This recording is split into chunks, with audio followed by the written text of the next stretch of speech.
Y precisamente para entrar en más detalles sobre el análisis completo que nos dejó el Mundial de Rusia 2018 en el panorama tanto político, geopolítico y de las redes sociales, nos acompaña en el estudio el doctor Erasmo Zarazuga, quien es internacionalista y pues es la persona indicada para hacer este análisis en la materia.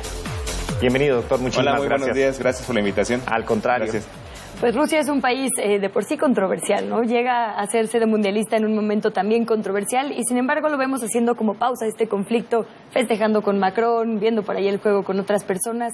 ¿Cómo llega Rusia, antes de hablar de las consecuencias de haber sido sede, cómo llega a esta contienda mundialista? Rusia llega en un replanteamiento geopolítico estratégico desde el punto de vista militar, después político, diplomático y ahora en el punto en el de el poder suave, así se le llama dentro de las relaciones internacionales. Entonces, al momento de organizar un mundial, se da la proyección del país con un poder suave hacia la población en general y esto le da pie para la cuestión diplomática, política y económica a nivel internacional. Ahora, en ese sentido, ¿cómo libra la batalla? Porque recordemos hace un par de años, cuando fueron los Juegos de Invierno, fue distinto su papel, mucho más criticado precisamente por, pues quizás no saberse adaptar a las diferentes cosmovisiones que pudieran recibir o que pudieran entrar. Hoy fue una Rusia un poco más abierta. ¿Es correcta esta apreciación? Sí, lo que pasa en los Juegos Olímpicos de Invierno es que solamente es en Sochi, es decir, la parte sur pegada hacia las fronteras sureñas, y ahora como es un mundial, el mundial es otra cosmovisión, es decir, es el verano, son varias ciudades, se abre la mitad del país, toda la parte europea, entonces la gente tiene más contacto con la otra gente. Bien. ¿Cuántos mexicanos fueron? Entonces es una diferencia en cuanto a la apreciación y en cuanto al contacto de... 80,000 solamente no solamente es una ciudad, sino que son varias, desde Moscú, San Petersburgo, Kaliningrado, es decir, la mitad estamos hablando del país más grande del mundo, entonces la mitad del país, la parte europea, es la que se integra por completo, entonces hay una mayor fiesta y una mayor integración de la gente, principalmente es la gente. Y precisamente, ¿por qué le interesaría a Vladimir Putin parecer abierto al mundo en este momento, no? Porque lo que bien dices, el poder suave es algo que ha buscado hasta esta reelección suya. Antes la verdad es que... Antes no, lleva varias etapas, es decir, primero fue la parte dura, la Unión Soviética desaparece, queda Rusia como la heredera de la Unión Soviética y dentro de la Unión Soviética en la Guerra Fría, pues los soviéticos siempre fueron los villanos de las películas, claro, ¿no? Siempre fueron los malos, los otros, los raros, los cerrados, geoestratégicamente tiene que reacomodarse a nivel global. Y ahí viene la parte dura, el poder militar, la parte estratégica. Pero ahora tenemos que hacer la entrada hacia la población, hacia de que no solamente somos los villanos del cuento.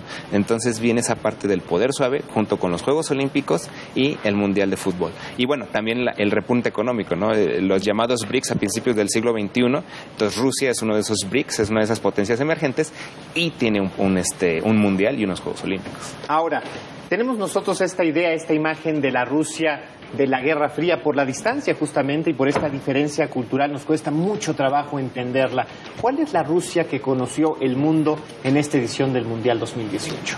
La Rusia que conoció el mundo esta vez es una Rusia de colores, es una Rusia más abierta, es una Rusia de juegos, es una Rusia que juega fútbol, no es una Rusia que solamente juega hockey, que son los deportes de invierno, sino que es una Rusia que tiene una población que baila, que toma, que canta, que festeja. O sea, también a nosotros a nivel internacional mira a los rusos en la calle festejando, algo que no habíamos visto antes, porque el fútbol es diferente a unos Juegos Olímpicos. Ellos con la Unión Soviética o con Rusia han sido siempre medallistas de oro, pero no se congrega la gente a festejar una medalla de oro como se empezó a congregar cuando ganaban, ¿no?, los partidos de fútbol. Entonces, eso también es lo que da un mundial, eso es lo que le está dando la FIFA o Win el fútbol a Rusia. Damos la bienvenida en esta mesa a Adrián Campos, periodista especializado en tecnología, la información y redes sociales. Adrián, bienvenido. Gracias. Buenos días. Bueno, también el Mundial fue una explosión de burlas también en redes sociales. México, bueno, tuvo una destacada participación. Fue el segundo lugar en Instagram en tener mayor interacción. Ahí también nos ganó Francia, obviamente, pero también, ahorita que, como comentaban, Francia también fue una tendencia en redes sociales precisamente por la popularidad que tenían en su selección. se decía, había hasta memes en los que decían que Francia había ganado no precisamente el país, sino era el primer mundial ganado por África, sí. Precisamente debido a la pluralidad.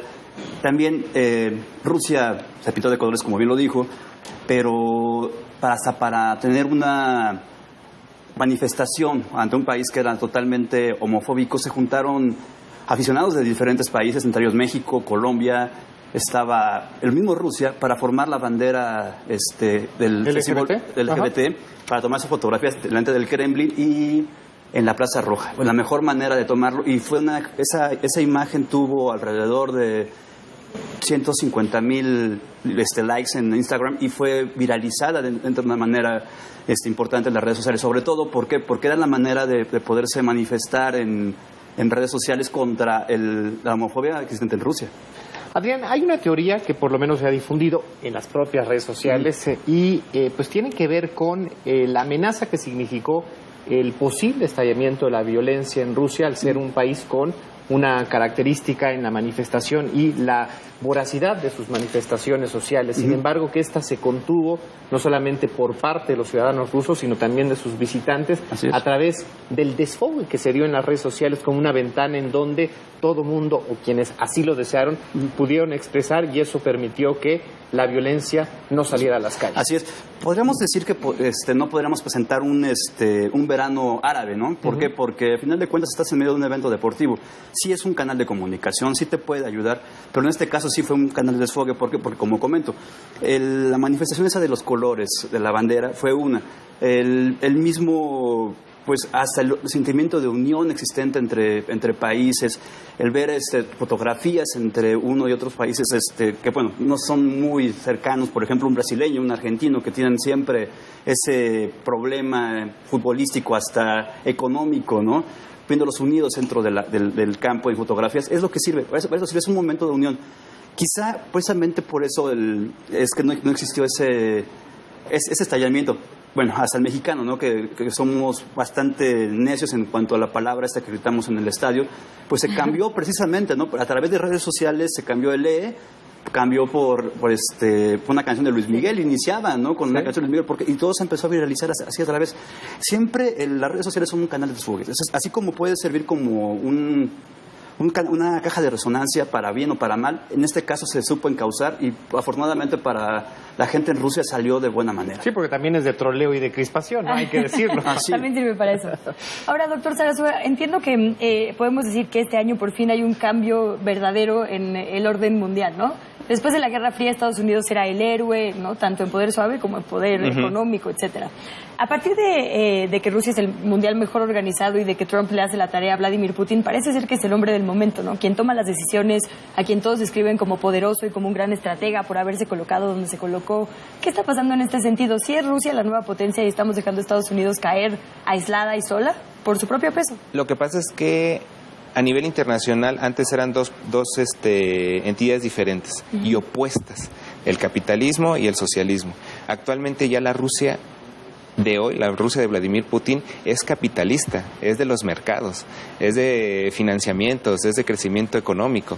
Entonces Estados Unidos con Trump está teniendo un aislacionismo, el aislacionismo de principios del siglo XX, y Rusia no. Rusia territorialmente ya utilizó su poder duro, entonces ahora va al poder suave, va al poder económico, ¿no? Además, las grandes reservas de petróleo y de gas de este planeta están en Rusia. Gazprom es una de las empresas más grandes del mundo y que es una de las patrocinadoras de FIFA. Entonces, después de la Guerra Fría, Estados Unidos tiene dos competiciones, los mega eventos. Tiene Juegos Olímpicos y Mundial. 94 Mundial, Juegos Olímpicos 96. Y ahora Rusia, los tuvo también Brasil, pero es un crecimiento hueco, es decir, estuvo de moda el crecimiento de Sudamérica, el crecimiento de Brasil, pero al momento se les cayó todo, y Rusia no. Rusia políticamente, económicamente, diplomáticamente es un ex imperio. Entonces sí tiene ese saber cómo hacer las cosas, se está posicionando a nivel mundial y está abriendo sus brazos cuando Estados Unidos los está cerrando.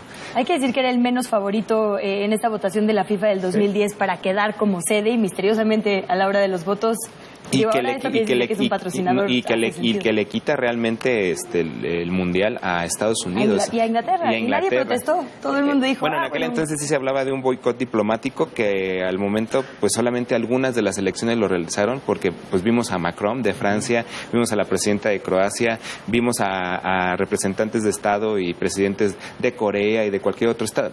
México no fue, lamentablemente por el proceso electoral, pero también puede haber estado ahí y ese bloqueo diplomático que buscaba Estados Unidos no cuajó, no pegó. Dice el doctor algo muy importante, por ejemplo, el conocimiento que tuvimos de esta mujer, la presidenta de Croacia, mucho se debe, desde luego, a través de lo que se difundió en las redes sociales. ¿Cuáles son estos personajes, cuáles son estas figuras y cuál es el mensaje político que se impuso a través de las redes? Sin duda, la imagen ganadora fue ver a Macron festejando el segundo gol de Francia. La imagen montado en una barda del estadio, gritando como cualquier aficionado. Sin saco, ¿no? Sin saco, gritando con fuerza, ¿no? Y creo que también la presidenta de Croacia fue la gran ganadora. ¿Por qué? Porque anteriormente se le conocía por unas imágenes virales que la habían confundido con la esposa de un artista, también una rubia, que estaba en traje de baño, la confundían mucho. Ahora la presidenta ya la conocen porque no estuvo trabajando, pero los días que no estuvo trabajando estuvo bajo... se quitó el sueldo, viajó en clase turista y demás. Ahora la señora ya es una heroína en redes sociales. La conocemos. Ya la conocemos. Es más, digo, no a fondo porque no pero lo interesante del caso es que ya la señora aquí en México ya está ahí historias en Facebook, en Instagram, en Twitter, en la cual dicen, la señora ha hecho esto, y le inventan historias ya casi como pues si fuera heroína nacional, o sea... Adrián, ¿y por qué Putin no le apuesta a esta estrategia? ¿Por qué todo el mundo está entrándole a las redes Putin sociales? Sí le ha entrado a esa estrategia. ¿Sí? Recordemos las imágenes que hicieron virales de él montando sin camisa... Y pues, hasta con un oso, casi lo estaban poniendo, casi lo ponían. No fue él no tiene Instagram, él no publica en Twitter. No, porque pues su imagen es la del hombre duro, la del hombre de Estado. Yo creo que esa parte él sí ha sido muy recto. No juega, por ejemplo, al estilo Trump, que se dedica a gobernar en Twitter. En la mañana sabemos que la agenda la va a marcar por ahí. Y el caso de Putin, no. Putin ha sido pues una persona recta en ese aspecto. No hay en queja de ese lado. También pero tampoco ha sido personaje. Y tampoco ha sido un personaje como lo ha sido también, pues, el mismo Obama, ¿no? También, que también le gustaba tuitear y poner fotos en Instagram, y lo cual era agradecido por la prensa, ¿no? Bueno, recordemos el trabajo que costó también en su momento controlar el BlackBerry o tratar de retirarle el BlackBerry. Pues muchísimas gracias a los dos por habernos acompañado esta mañana. Luisa, interesantísima esta plática. Y queda para muchísimo y seguirá dando, sin duda, como se están acomodando las cosas. Gracias. Gracias, hasta luego. Muchísimas gracias a ustedes.